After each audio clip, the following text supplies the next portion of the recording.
Bismillah, alhamdulillah, wa salatu wasalam ala rasulillah. Inshallah, continuing from the stories of the companions and drawing and benefiting from their lessons. Last session, before last week, the week before last week, we talked about Abdullah ibn Abbas radiallahu anhum. This week, the companion of the day will be An-Numan ibn Muqarrin, An-Numan ibn Muqarrin al-Muzani radiallahu anhu. An-Numan, about him, Abdullah ibn Mas'ud radiallahu anhu, who Abdullah ibn Mas'ud we covered in a previous lecture as well. He says about him, إن للإيمان بيوتا وللنفاق بيوتا وإن بيت بني مقرن من بيوت الإيمان. Abdullah Mas'ud said that there are houses of Iman and there are houses of hypocrisy. And the house of Bani Muqarrin, the house of An-Nu'man, is from those houses of Iman, those houses of belief. An-Nu'man was from a tribe called Muzayna that was close by to Yathrib. That's where they would stay. They were a Bedou tribe that would stay near Yathrib. And so after the Prophet ﷺ made hijrah to Medina, the news about him and his message would constantly pass them. As people are traveling back and forth, they would hear about the Prophet ﷺ, and all they would hear was goodness. And so An-Nu'man, after hearing so much about the Prophet ﷺ, he sits in a gathering with his brothers, of which he had 10 brothers, and the chieftains of his tribe, and he says to them, Ya qawm, wallahi ma alimna an Muhammadin illa khayra, wa la sami'na min da'watihi illa marhamatan wa ihsanan wa adla. He says, oh my people, we have not learned anything about the Prophet ﷺ except that it is something good. We have not heard anything from his message except mercy and excellence, goodness and justice. فَمَا بَالُنَا نُبْطِئُ عَنْهُ وَالنَّاسُ إِلَيْهِ يُسْرِعُونَ. And so why should we be slow to come towards him when people are hastily accepting Islam? أَمَّا أَنَا, as for myself, فَقَدْ عَزَمْتُ عَلَىٰ أَنْ أَغْدُوا عَلَيْهِ. I've decided that I'm going to go to him إِذَا أَصْبَحْتَ, in the morning. فَمَنْ شَاءَ مِنْكُمْ أَن يَكُونَ مَعِي فَلْيَتَجَهَّزْ. And so whoever wants to come with me to go to the Prophet ﷺ to accept Islam, then they should get prepared. What did An-Nu'man find in the morning?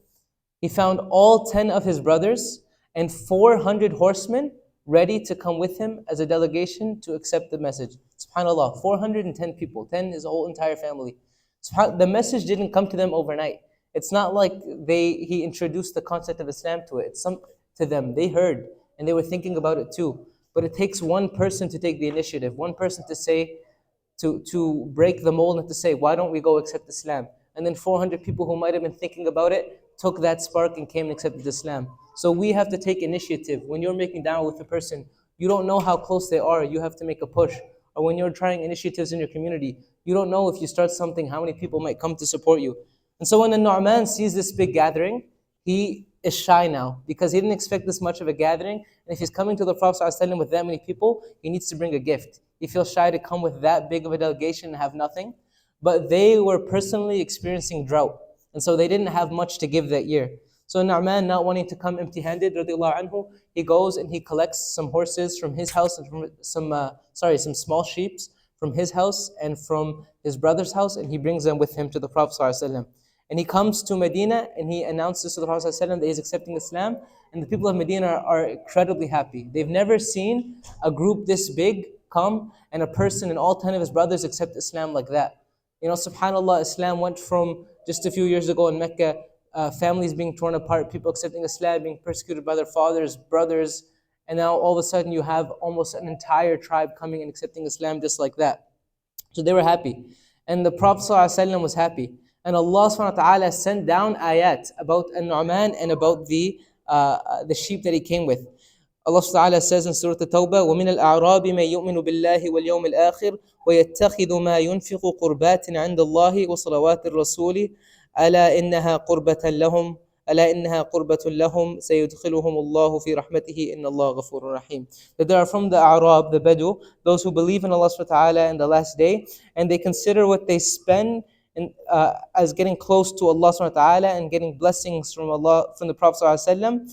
And Allah subhanahu wa ta'ala reassures them that yes, this is something that will bring them closer to Him, and that Allah subhanahu wa ta'ala will enter them through this mercy, and Allah subhanahu wa ta'ala is the most merciful. So An-Nu'man accepts Islam in this fashion with all these people around him, and he lives to witness and participate in all the ghazawat during the time of the Prophet sallallahu alaihi wasallam. He lives and participates in all the battles. And during the Khilafah of Abu Bakr radiallahu anhu, An-Nu'man and his forces were a key factor in Hurub al-Ridda, in the wars where you had people like Musaylima claiming to be a false prophet, and all these different factors trying to tear apart the Ummah of Islam. And Nu'man and his forces were key to that. And during the time of Umar radiallahu anhu, An-Nu'man served a key role in the conquest against the Persians. We talked about the Battle of Al-Qadisiyah in a couple of stories now, which was the biggest turning point in the Muslim battle against the Persians. This is when the Muslims, really drove the Persians away and began their downfall. And many esteemed companions died in this battle. We talked that it was a battle of 3 days and 3 nights. And so it's a very famous and very key and important battle. Sa'ad ibn Abi Waqqas radiallahu anhu was a general for this battle. And before the battle, he sent a delegation to the emperor of the Persians, to that emperor of the Persians, who was at this time Kisra Yazdajurd. That was his name. Every noble, every leader, emperor would go by Kisra in the Persian Empire. And so he sends to them a delegation of messengers to, try diplomacy before war. And he sets An-Nu'man to be the head of this delegation. So An-Nu'man comes with his group, and they request an audience with Kisra, and they meet him, and they get an interpreter. And Kisra says to them, tells the interpreter to ask them what has caused them to come to our lands and has tempted them into fighting us.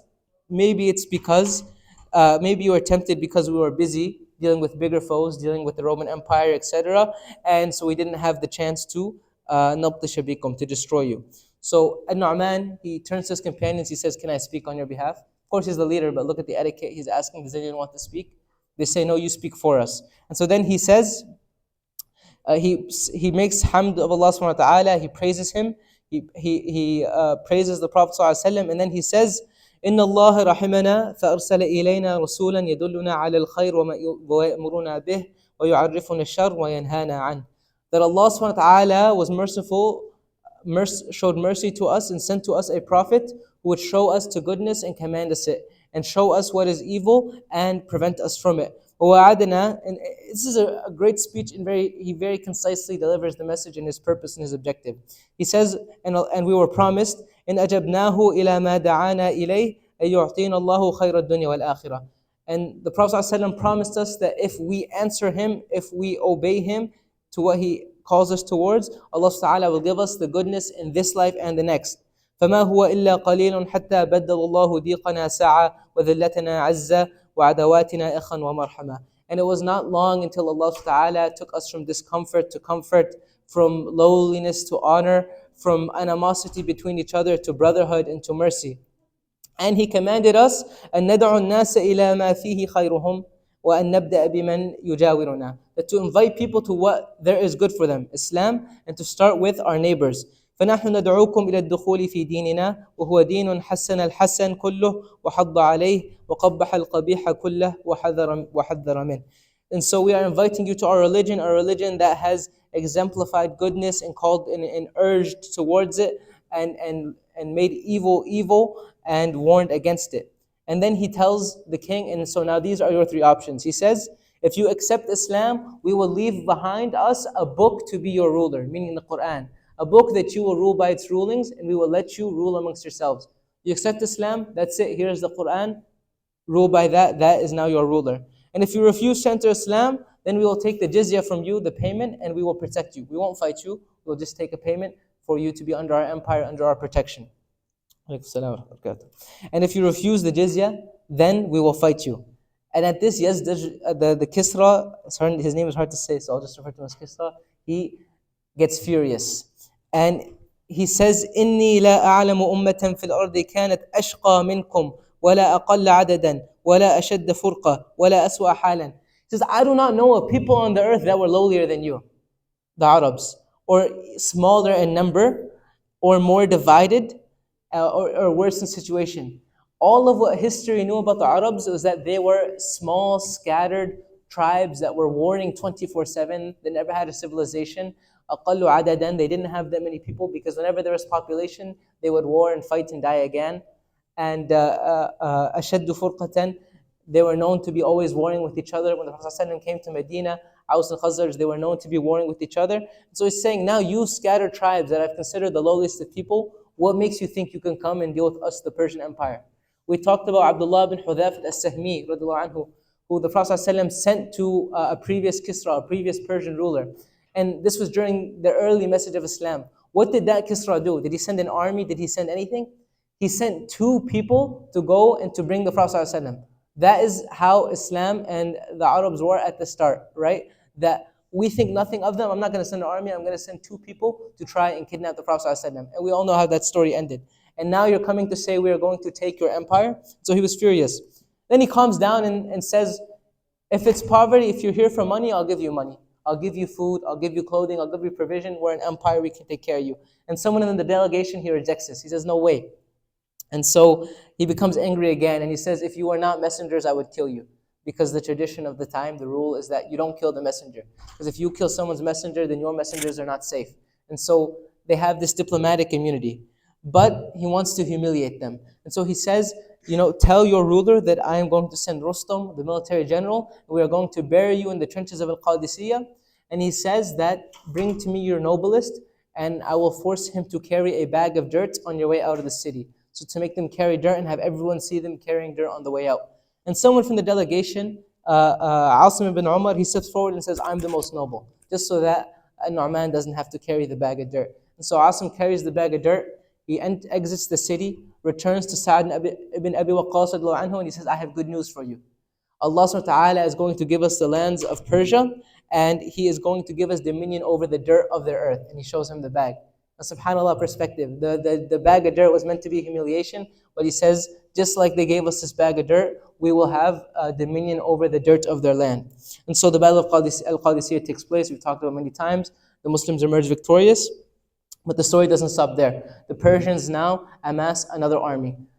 They amass an army of 150,000 in an area called Nahawand in order to try and stop and halt the Muslim momentum. So when Umar radiallahu anhu hears of a force this big, 150,000, he personally wants to go and lead the army. But he's advised not to do it. And so instead, he's told to select someone from the army. And he says, وَاللَّهِ لَأُوَلِّيَنَّ عَلَى جُنْدِ الْمُسْلِمِينَ رَجُلًا يَكُونُ إذا التقى الجمعان أسبق من الأسنة هو النعمان بن مقرن المزني. Ibn Muqarrin al-Muzani. He says that I am going to appoint someone to lead the Muslim army who is, when the armies meet, faster than a lance, faster than a spear if you're to throw it, An-Numan ibn Muqarrin al-Muzani. And so An-Numan who receives a letter from Umar telling him to go forth. And this is the last story, so we'll wrap up quickly. And he begins to advance to this town, Nahawand. And the scouts, all of a sudden, the horses, the scouts you send ahead in a battle, the horses don't proceed any further. And they found out that the Persians set spikes and metal strips and scraps all over the roads so that the Muslims would not be able to advance. Anyone riding by horse or foot would have their feet pierced. And so An-Numan, he devises a strategy. He says to set up campfires and pretend that you are fleeing. Because if you pretend that we are fleeing and retreating, then they will clean up the roads and come and pursue you. So An-Numan in his army, they enact this plan. And indeed the Persians see these fires and this is our chance. So they send people to clean the roads. As soon as the roads are cleaned, An-Numan and the army, they come, they take over the roads, and they prepare for this battle. An-Numan, he says, إني مكبر ثلاثا, that I'm going to make 3 takbirs. فإذا كبرت الأولى فليتهيأ من لم يكن قد تهيأ. That whoever is unprepared, get prepared when I make the first takbir. وإذا كبرت الثانية فليشدد كل رجل منكم سلاحه على نفسه. Now when I make the second takbir, everyone get your swords out and ready. فإذا كبرت الثالثة فإني حامل على أعداء الله فاحملوا معي. And when I make the third takbir, I am charging towards the enemies of Allah subhanahu wa ta'ala, so charge with me. And so he makes these 3 takbirs, and the Muslims charge and flood like water and completely overcome the enemy. And then Nu'man in this battle, he dies. He falls off of his horse and dies. His brother sees him and covers his body quickly with a cloak and lifts the banner so that people don't know that their general and Nu'man has passed away, so that people do not get demoralized. And so the battle completes and they're looking for An-Nu'man, and his brother uncovers his body and he says, هَذَا أَمِيرُكُمْ قَدْ أَقَرَّ اللَّهُ عَيْنَاهُ بِالْفَتْحِ وَخَتَمَ لَهُ بِالشَّهَادَةِ. That this is your leader. Allah subhanahu wa ta'ala has pleased his eyes with witnessing the victory, وَخَتَمَ لَهُ بِالشَّهَادَةِ, and has given him that glorious ending of martyrdom. So this is An-Nu'man, someone from the houses of Iman, someone who supported Islam through all the battles that he witnessed and was key to our history. ta'ala allow us to remember and benefit and reflect from the stories of these companions. اللهم يا مقلب القلوب ثبت قلوبنا على دينك. اللهم يا مصرف القلوب صرف قلوبنا على طاعتك. اللهم إنا نسألك الجنة. اللهم إنا نعوذ بك من النار. اللهم اجعل القرآن ربيع قلوبنا وذهاب همومنا وجلاء أحزاننا. اللهم علمنا منه ما جهلنا وذكرنا منه ما نسينا. وارزقنا تلاوته وحفظه في آناء الليل وأطراف النهار. اللهم أرنا الحق حقا وارزقنا اتباعه، وأرنا الباطل باطلا وارزقنا اجتنابه. اللهم اشف مرضانا ومرضى المسلمين، وارحم موتانا وموتى المسلمين يا ارحم الراحمين. اللهم انصر اخواننا المستضعفين في كل مكان. اللهم انصر من نصر دين محمد صلى الله عليه وسلم واجعلنا منهم، واخذل من خذل دين محمد صلى الله عليه وسلم ولا تجعلنا منهم. اللهم عليك بالصهاينة ومن والاهم. اللهم احصهم عددا واقتلهم بددا ولا تغادر منهم احدا. وصل اللهم على نبينا محمد.